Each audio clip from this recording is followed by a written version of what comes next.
January 22nd, Genesis 27 through 29. Genesis 27. One day, when Isaac was old and turning blind, he called for Esau, his older son, and said, "My son." "Yes, father," Esau replied. "I am an old man now," Isaac said, "and I don't know when I may die. Take your bow and a quiver full of arrows, and go out into the open country to hunt some wild game for me. Prepare my favorite dish and bring it here for me to eat. Then I will pronounce the blessing that belongs to you, my firstborn son, before I die." But Rebekah overheard what Isaac had said to his son Esau. So when Esau left to hunt for the wild game, she said to her son Jacob, "Listen, I overheard your father say to Esau, 'Bring me some wild game and prepare me a delicious meal. Then I will bless you in the Lord's presence before I die.' Now, my son, listen to me. Do exactly as I tell you. Go out to the flocks and bring me 2 fine young goats. I'll use them to prepare your father's favorite dish. Then take the food to your father so he can eat it and bless you before he dies." "But look," Jacob replied to Rebekah, "my brother Esau is a hairy man, and my skin is smooth. What if my father touches me? He'll see that I'm trying to trick him, and then he'll curse me instead of blessing me." But his mother replied, "Then let the curse fall on me, my son. Just do what I tell you.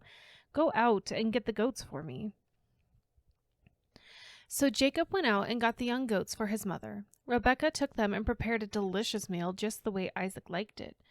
Then she took Esau's favorite clothes, which were there in the house, and gave them to her younger son Jacob. She covered his arms and the smooth part of his neck with the skin of the young goats. Then she gave Jacob the delicious meal, including freshly baked bread. So Jacob took the food to his father. "My father?" he said. "Yes, my son," Isaac answered. "Who are you, Esau or Jacob?" Jacob replied, "It's Esau, your firstborn son. I've done as you told me. Here is the wild game. Now sit up and eat it so you can give me your blessing." Isaac asked, "How did you find it so quickly, my son?" "The Lord your God put it in my path," Jacob replied. Then Isaac said to Jacob, "Come closer so I can touch you and make sure that you really are Esau." So Jacob went closer to his father, and Isaac touched him. "The voice is Jacob's, but the hands are Esau's," Isaac said. But he did not recognize Jacob because Jacob's hands felt hairy just like Esau's. So Isaac prepared to bless Jacob. "But are you really my son Esau?" he asked. "Yes, I am," Jacob replied. Then Isaac said, "Now, my son, bring me the wild game. Let me eat it, and then I will give you my blessing." So Jacob took the food to his father, and Isaac ate it. He also drank the wine that Jacob served him. Then Isaac said to Jacob, "Please come a little closer and kiss me, my son." So Jacob went over and kissed him. And when Isaac caught the smell of his clothes, he was finally convinced, and he blessed his son. He said, "Ah, the smell of my son is like the smell of the outdoors, which the Lord has blessed. From the dew of heaven and the richness of the earth, may God always give you abundant harvests of grain and bountiful new wine.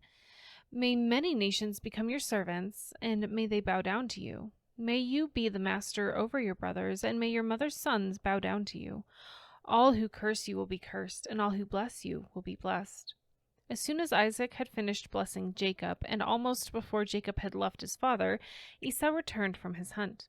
Esau prepared a delicious meal and brought it to his father. Then he said, "Sit up, my father, and eat my wild game so you can give me your blessing." But Isaac asked him, "Who are you?" Esau replied, "It is your son, your firstborn son, Esau." Isaac began to tremble uncontrollably and said, "Then who just served me wild game? I have already eaten it, and I blessed him just before you came, and yes, that blessing must stand." When Esau heard his father's words, he let out a loud, bitter cry. "Oh, my father, what about me? Bless me too," he begged. But Isaac said, "Your brother was here, and he tricked me. He has taken away your blessing." Esau exclaimed, "No wonder his name is Jacob, for now he has cheated me twice. First he took my rights as the firstborn, and now he has stolen my blessing. Oh, haven't you saved even one blessing for me?" Isaac said to Esau, "I have made Jacob your master and have declared that all his brothers will be his servants. I've guaranteed him an abundance of grain and wine. What is left for me to give you, my son?" Esau pleaded, "But do you have only one blessing? Oh, my father, bless me too." Then Esau broke down and wept. Finally, his father, Isaac, said to him, You will live away from the richness of the earth, and away from the dew of the heaven above. You will live by your sword, and you will serve your brother. But when you decide to break free, you will shake his yoke from your neck. From that time on, Esau hated Jacob because their father had given Jacob the blessing, and Esau began to scheme. I will soon be mourning my father's death. Then I will kill my brother Jacob. But Rebekah heard about Esau's plans, so she sent for Jacob and told him, Listen, Esau is consoling himself by plotting to kill you. So listen carefully, my son. Get ready and flee to my brother Laban in Haran. Stay there with him until your brother cools off. When he calms down and forgets what you have done to him, I will send for you to come back. Why should I lose both of you in one day? Then Rebekah said to Isaac, I'm sick and tired of these local Hittite women. I would rather die than see Jacob marry one of them. Genesis 28. So Isaac called for Jacob, blessed him, and said, You must not marry any of these Canaanite women. Instead, go at once to Padan Aram, to the house of your grandfather Bethuel, and marry one of your uncle Laban's daughters. May God Almighty bless you and give you many children, and may your descendants multiply and become many nations. May God pass on to you and your descendants the blessing he promised to Abraham. May you own this land where you are now living as a foreigner, for God gave this land to Abraham. So Isaac sent Jacob away, and he went to Padan Aram to stay with his uncle Laban, his mother's brother, the son of Bethuel, the Aramean. Esau knew that his father, Isaac, had blessed Jacob and sent him to Padan Aram to find a wife, and that he had warned Jacob, You must not marry a Canaanite woman. He also knew that Jacob had obeyed his parents and gone to Padan Aram. It was now very clear to Esau that his father did not like the local Canaanite women. So Esau visited his uncle Ishmael's family and married one of Ishmael's daughters in addition to the wives he already had. His new wife's name was Mahalath. She was the sister of Nebaioth and the daughter of Ishmael, Abraham's son. Meanwhile, Jacob left Beersheba and traveled toward Haran. At sundown, he arrived at a good place to set up camp and stopped there for the night. Jacob found a stone to rest his head against and lay down to sleep. As he slept, he dreamed of a stairway that reached from the earth up to heaven, and he saw the angels of God going up and down the stairway. At the top of the stairway stood the Lord, and he said, I am the Lord, the God of your grandfather Abraham, and the God of your father Isaac. The ground you are lying on belongs to you. I am giving it to you and your descendants. Your descendants will be as numerous as the dust of the earth. They will spread out in all directions, to the west and the east, to the north and the south, and all the families of the earth will be blessed through you and your descendants. What's more, I am with you, and I will protect you wherever you go. One day I will bring you back to this land. I will not leave you until I have finished giving you everything I have promised you. Then Jacob awoke from his sleep and said, Surely the Lord is in this place, and I wasn't even aware of it. But he was also afraid and said, What an awesome place this is! It is none other than the house of God, the very gateway to heaven. The next morning Jacob got up very early. He took the stone he had rested his head against, and he set it upright as a memorial pillar. Then he poured olive oil over it. He named that place Bethel, which means house of God, although it was previously called Luz. Then Jacob made this vow, If God will indeed be with me and protect me on this journey, and if he will provide me with food and clothing, and if I return safely to my father's home, then the Lord will certainly be my God. And this memorial pillar I have set up will become a place for worshiping God, and I will present to God a tenth of everything he gives me. Genesis 29. Then Jacob hurried on, finally arriving in the land of the east. He saw a well in the distance. 3 flocks of sheep and goats lay in an open field beside it, waiting to be watered. But a heavy stone covered the mouth of the well. It was the custom there to wait for all the flocks to arrive before removing the stone and watering the animals. Afterward, the stone would be placed back over the mouth of the well. Jacob went over to the shepherds and asked, Where are you from, my friends? We are from Haran, they answered.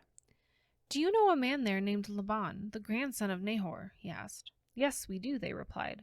Is he doing well? Jacob asked. Yes, he's well, they answered. Look, here comes his daughter Rachel with the flock now.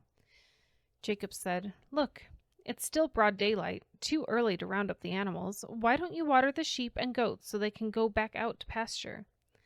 We can't water the animals until all the flocks have arrived, they replied. Then the shepherds move the stone from the mouth of the well, and we water all the sheep and goats." Jacob was still talking with them when Rachel arrived with her father's flock, for she was a shepherd. And because Rachel was his cousin, the daughter of Laban, his mother's brother, and because the sheep and goats belonged to his uncle Laban, Jacob went over to the well and moved the stone from its mouth and watered his uncle's flock. Then Jacob kissed Rachel, and he wept aloud. He explained to Rachel that he was her cousin on her father's side, the son of her aunt Rebekah. So Rachel quickly ran and told her father Laban. As soon as Laban heard that his nephew Jacob had arrived, he ran out to meet him. He embraced and kissed him and brought him home. When Jacob had told him his story, Laban exclaimed, "You really are my own flesh and blood." After Jacob had stayed with Laban for about a month, Laban said to him, "You shouldn't work for me without pay just because we are relatives. Tell me how much your wages should be." Now Laban had 2 daughters. The older daughter was named Leah, and the younger one was Rachel. There was no sparkle in Leah's eyes, but Rachel had a beautiful figure and a lovely face. Since Jacob was in love with Rachel, he told her father, "I'll work for you for 7 years if you'll give me Rachel, your younger daughter, as my wife." "Agreed," Laban replied. "I'd rather give her to you than to anyone else. Stay and work for me." So Jacob worked 7 years to pay for Rachel, but his love for her was so strong that it seemed to him but a few days. Finally, the time came for him to marry her. "He fulfilled my agreement," Jacob said to Laban. "Now give me my wife so I can sleep with her." So Laban invited everyone in the neighborhood and prepared a wedding feast. But that night, when it was dark, Laban took Leah to Jacob, and he slept with her. Laban had given Leah a servant, Zilpah, to be her maid.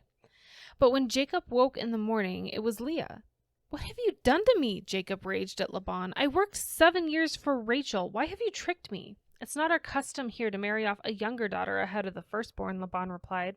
"But wait until the bridal week is over, then we'll give you Rachel too, provided you promise to work another 7 years for me."